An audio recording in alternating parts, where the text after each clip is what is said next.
Hello friends, आप देख रहे हैं अपना चैनल विजन बेस अप्रोच।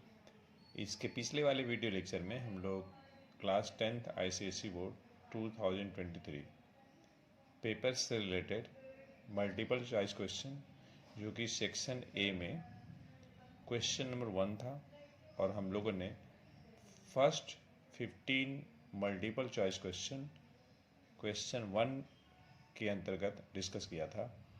आज हम लोग डिस्कस करने वाले हैं रिमेनिंग क्वेश्चन। चलिए हम लोग स्टार्ट करते हैं। तो देखिए, हम लोग क्वेश्चन 2 से स्टार्ट करते हैं। Question number 2। देखिए, क्वेश्चन नंबर 2 में जो फर्स्ट पार्ट है ये 3 मार्क्स का है, और इसमें जो ए है, when does nucleus of an atom tend to become radio active. तो जब number of neutron number of proton से ज़्यादा होता है तो उस कंडीशन में किसी एटम का न्यूक्लियस रेडियो एक्टिव हो जाता है। मतलब neutron proton ratio should be greater than 1। जो बी है उसमें बोल रहा है कि name a single pulley in which displacement of load and effort is not the same. तो ऐसा होता है सिंगल मूवेबल पुली में, क्योंकि सिंगल फिक्स पुली में लोड का डिस्प्लेसमेंट और एफर्ट का डिस्प्लेसमेंट इक्वल होता है, और सिंगल मूवेबल पुली में डिस्प्लेसमेंट और एफर्ट जो होता है लोड के डिस्प्लेसमेंट का डबल होता है। सी पार्ट में हमें एक एडवांटेज बताना है इस पुली का। तो जो सिंगल मूवेबल पुली होता है वो फोर्स मल्टीप्लायर की तरह काम करता है। जो सेकंड पार्ट है उसमें जो पहला क्वेश्चन है ये 2 नंबर का है, और ये क्वेश्चन नंबर 2 भी ऑल टुगेदर 15 मार्क्स का है, और ये सेक्शन ए का पार्ट है।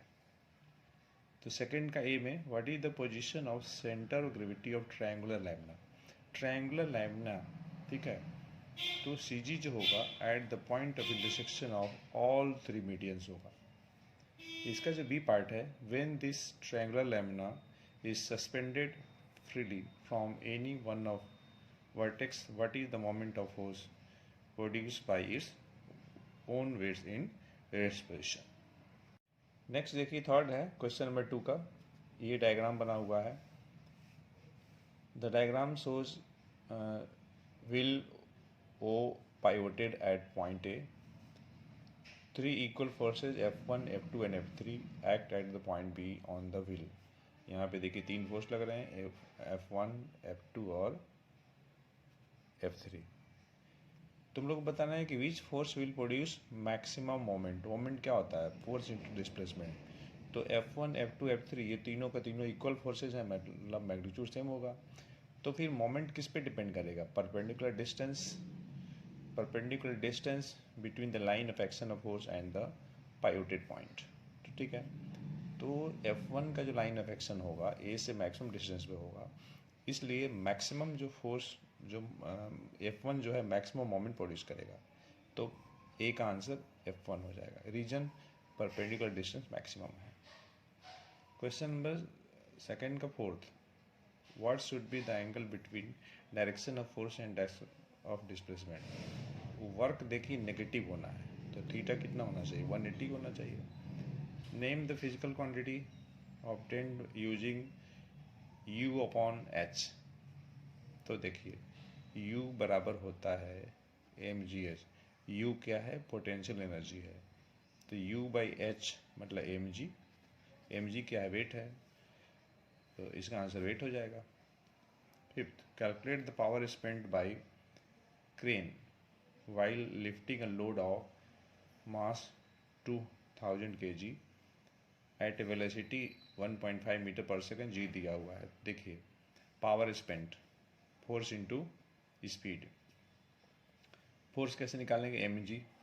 तो 2000 इंटू जी के वैल्यू रख दिया जो दिया है, और स्पीड रख दिया, तो आपका आ जाएगा 30,000 वाट या 30 kilo watt. 6 part, a metal foot ruler is held at the edge of a table. It is pressed at its free end and then released. It shows damped vibrations. Next जो है 7th, a geyser rated 240 watt 220 volt. Explain the meaning of this statement. तो इसका मतलब ये हुआ कि अगर हम गीजर को ऑपरेट करेंगे 220 वोल्ट पावर सप्लाई पे, तो it will consume 240 watt as electrical power. Question number 3, is it possible for a concave lens to form an image of size 2 times that of the object? तो देखिए, concave lens always form virtual and diminished image. यहाँ बोल रहा है कि जो image की size होगी ऑब्जेक्ट की साइज का 2 टाइम्स होगा, तो आंसर नो हो जाएगा। क्वेश्चन नंबर 3 फर्स्ट का B, what will happen to the focal length of lens if part of the lens is covered with opaque paper? तो फोकल लेंथ पे कोई असर नहीं पड़ेगा। हाँ, ये बात ज़रूर है कि इमेज की इंटेंसिटी जो है थोड़ी, उसकी ब्राइटनेस कम हो जाएगी। Second, which electrical components protect the electrical circuit in case of excess current, which can also be used as switch, fuse, or we can say MCB? Name the wire to which this electrical component is connected in electric circuit. तो live कर लीजिए या page कर लीजिए। Third, a copper conductor is placed over two stretched copper wires whose ends are connected to DC supply. ये है ना यहाँ पे, as shown in the diagram. What should be the magnetic poles at the point A? South हो जाएगा, B पे north हो जाएगा, lying on either side of the conductor to experience the force in the upward direction. ये है। Name the law used to find this polarity, the Fleming's left hand rule. Fourth, thermal capacity of substance A and B are same. Thermal capacity same है, मतलब heat capacity same है। If mass A is more than that of B, ठीक है, ए का मास ज़्यादा है B के comparison में, और सी बराबर एम इंटू सी होता है, ठीक है। मास जो है ए का ज़्यादा है, तो बोल रहा है कि विच substance will have more specific heat capacity. तो चूँकि थर्मल कैपेसिटी दोनों का सेम है, तो मास और स्पेसिफिक हीट कैपेसिटी जो होंगे रेसिप्रोकल होंगे। तो जिसका मास ज़्यादा होगा उसकी स्पेसिफिक कैपेसिटी कम होगी, ठीक है ना, और जिसका मास कम होगी उसकी स्पेसिफिक कैपेसिटी ज़्यादा होगा। तो ए का मास ज़्यादा है, मतलब ए की स्पेसिफिक कैपेसिटी कम होगी, बी का मास कम है तो उसकी स्पेसिफिक कैपेसिटी ज़्यादा होगा, तो बी हो जाएगा। Which substance will show greater rise in temperature if the same amount of heat supply to both? तो देखिए, चूँकि ग्रेटर राइज, तो ग्रेटर राइज किसका होगा? जिसकी स्पेसिफिक हीट कैपेसिटी कम होगी। तो स्पेसिफिक हीट कैपेसिटी किसकी कम है? कम जो है ए की है, तो ए का जो है राइज इन टेम्परेचर ज़्यादा होगा अगर हम दोनों बॉडी को same amount of heat supply करेंगे। Fifth, how is the radioactivity of a radioisotope affected? How is the radioactivity of a radioisotope affected if it undergoes a chemical change? Chemical change होने से radio activity में कोई फर्क नहीं पड़ेगा, तो remains unchanged. Reason देना है क्योंकि रेडियो एक्टिविटी जो है वो न्यूक्लियर फिनोमेना होती है। नेक्स्ट क्वेश्चन है क्वेश्चन नंबर 4, सेक्शन बी, और इस सेक्शन में जितने भी क्वेश्चन दिए हैं उसमें से कोई भी 4 करना है। तो ये आप डायग्राम देख लीजिए, तो इसमें बताना है, इस डायग्राम में I2 की वैल्यू बतानी है, I1 दिया हुआ है, ये एंगल ऑफ डेविएशन दिया है, I1 65 है। देखिए, sum of angle of incidence and angle of emergence equals to sum of angle of prism and angle of deviation. I1 दिया है, A 60 होगा, इक्विलेटरल प्रिज्म है तो हर एक एंगल 60 होगा, तो ये आपका 38 आ जाएगा। QS को क्या बोलते हैं? इमरजेंट रे बोलते हैं। फोर्थ का सेकेंड पार्ट, ये कोई डायग्राम दिया हुआ है, ये डायग्राम देखिए, copy the diagram given below and complete the path of the light ray PQ as it emerges out of the prism by making necessary angles, ठीक है। क्रिटिकल एंगल दिया हुआ है, तो यहाँ से देखिए आ रही है, नॉर्मल इंसिडेंस हो रही है तो सीधे निकल जाएगी। ये 60 है, ये 90 है, ये 30 हो गया, इधर 60 हो जाएगा। यहाँ एंगल ऑफ इंसिडेंस क्या है, ग्रेटर दैन क्रिटिकल एंगल जो कि 42 दिया हुआ है। तो BC इंटरफेस के साथ टोटल इंटरनल रिफ्लेक्शन होगा और ये लाइट रे ऐसे निकल जाएगी। ये 60 बनाते हुए by following the laws of reflection, ये 30, ये 60, तो 90, मतलब यहाँ से बाहर चली जाएगी विदाउट डेविएशन। थर्ड पार्ट में देखिए, the diagram below shows 2 parallel rays हैं, ए और बी। ए आपका ऑरेंज है, ऑरेंज कलर, बी आपका ब्लू कलर है।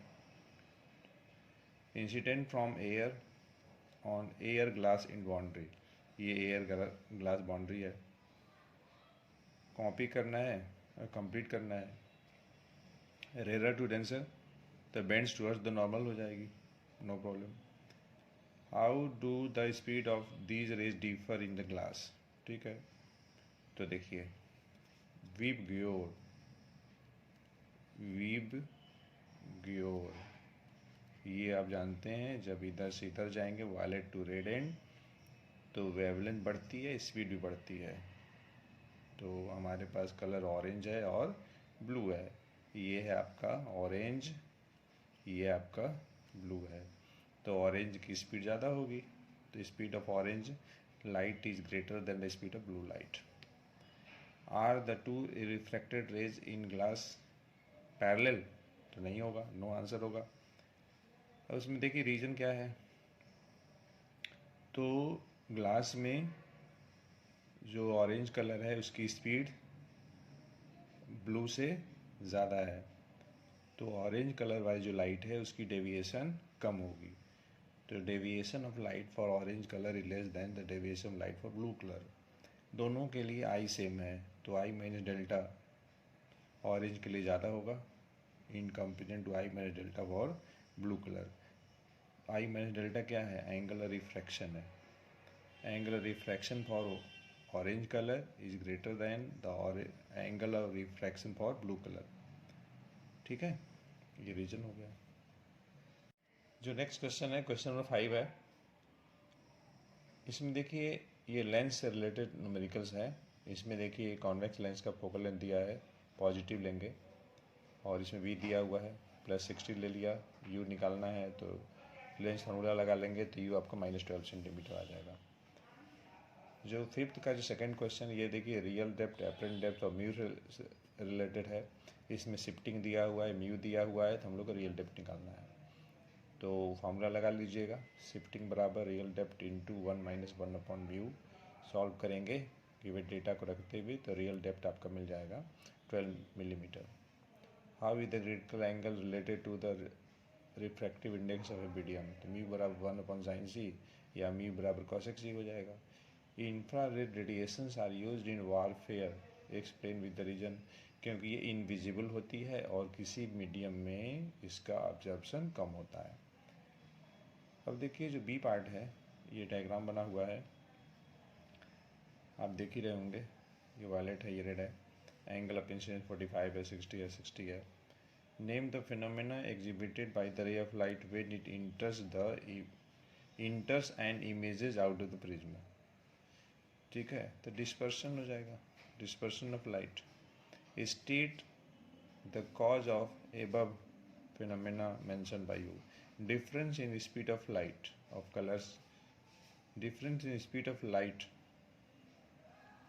of different speed of different colors of light in a particular medium, ये अब मेन कॉज है। क्वेश्चन नंबर 6 का जो फर्स्ट पार्ट है, ब्लॉक एंड टैकल सिस्टम है कोई, वेलोसिटी रेशियो देखिए 4 दिया हुआ है।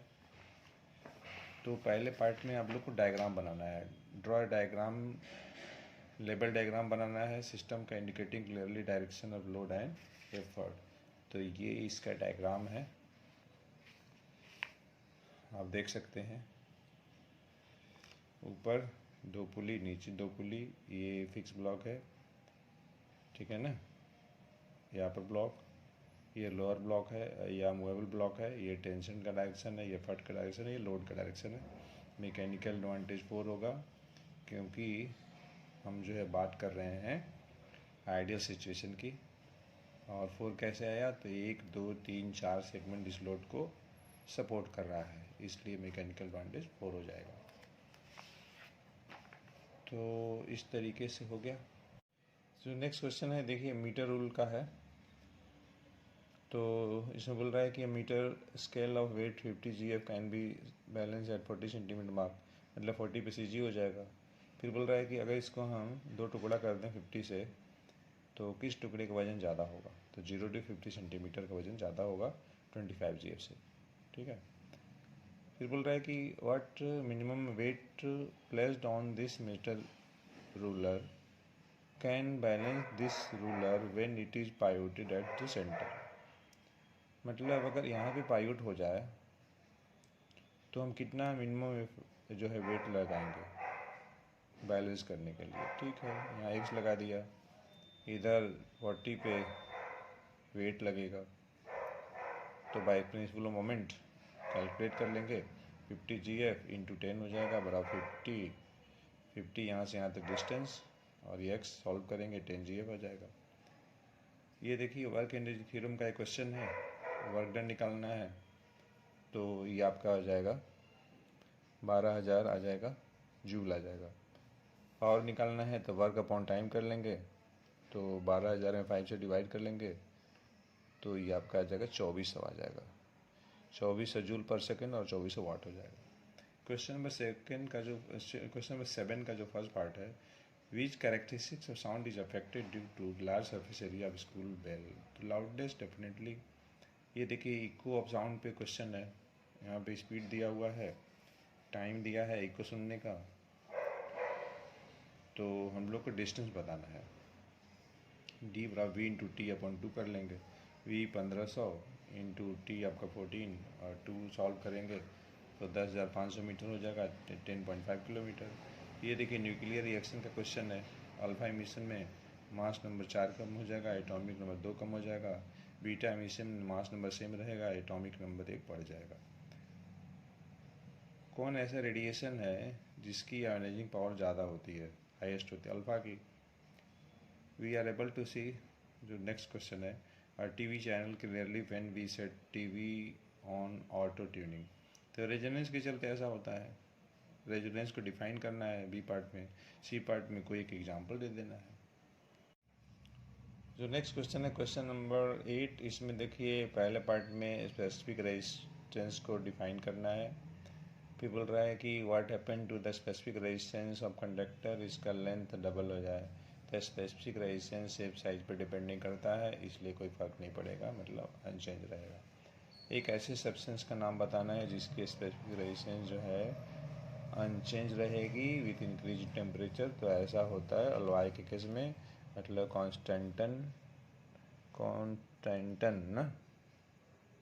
कॉन्स्टेंटन और मैंगनीज, ये इसके एग्जाम्पल हो जाएंगे। सेकेंड पार्ट है, which nuclear radiation will travel undeviated in electric field. The gamma definitely. How can one stop the radiation escaping from nuclear reactor in a nuclear power plant. तो by shielding with lead and steel walls. Name one internal source of background radiation. तो potassium 40, carbon 14 और radium, जो कि हमारे body में ये सब पाए जाते हैं। ये सब जो internal source of background radiation हैं, ये दोनों तो पूरी बॉडी में पाई जाती है या हमारे बोन से में पाई जाती है। अब देखिए एक इलेक्ट्रिकल सर्किट का क्वेश्चन है। यहाँ पे देखिए, यहाँ से करंट आएगी, इधर बटेगी।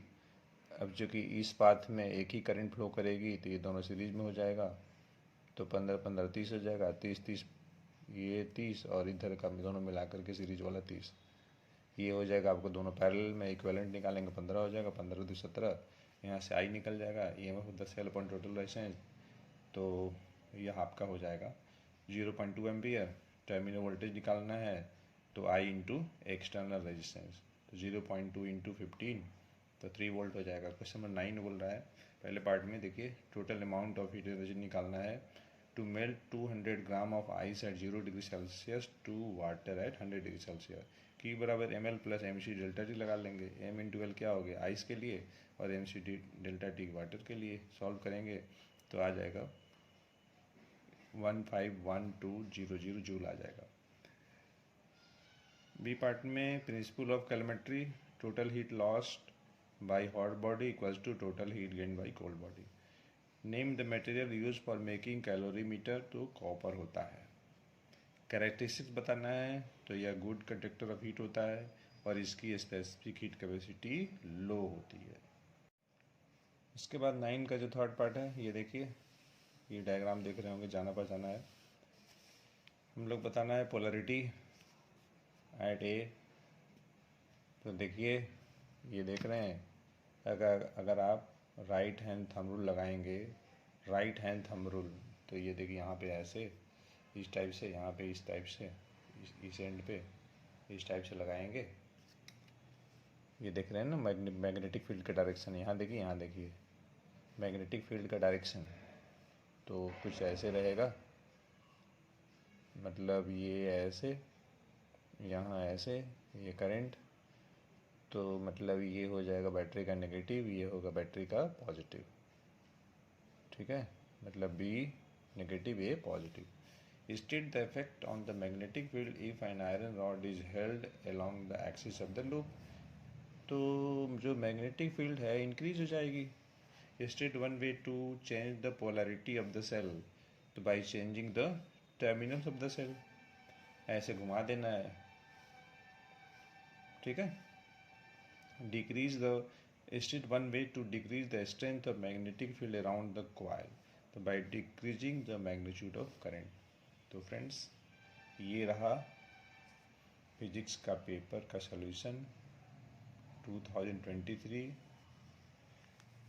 और ये सेकेंड पार्ट में हमने मल्टीपल चॉइस को छोड़ करके डिस्कस किया है। इसके पिछले वाले वीडियो लेक्चर में मैं केवल मल्टीपल चॉइस को डिस्कस किया था। उस दिन समय की कमी के चलते मैं केवल मल्टीपल चॉइस ही अपलोड किया था। तो फ्रेंड्स, थैंक्स फॉर वॉचिंग।